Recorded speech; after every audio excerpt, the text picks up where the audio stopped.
नमस्कार मंडळी, माझं नाव देवश्री बेडेकर आहे. आपल्या सर्वांना हिंदू नववर्षाच्या आणि गुढीपाडव्याच्या हार्दिक शुभेच्छा. महाराष्ट्राची आध्यात्मिक परंपरा अतिशय समृद्ध आहे आणि त्यातील एक अत्यंत पवित्र आणि महत्त्वाचा भाग म्हणजे अष्टविनायकाची यात्रा.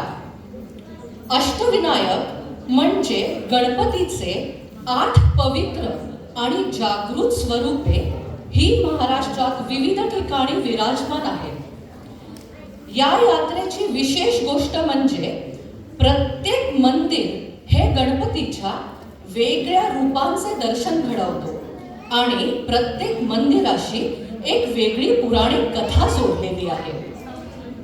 पण याची माहिती मी तुम्हाला सांगणार नाही, तर ती आपली मुलं तुम्हाला सांगणार आहेत.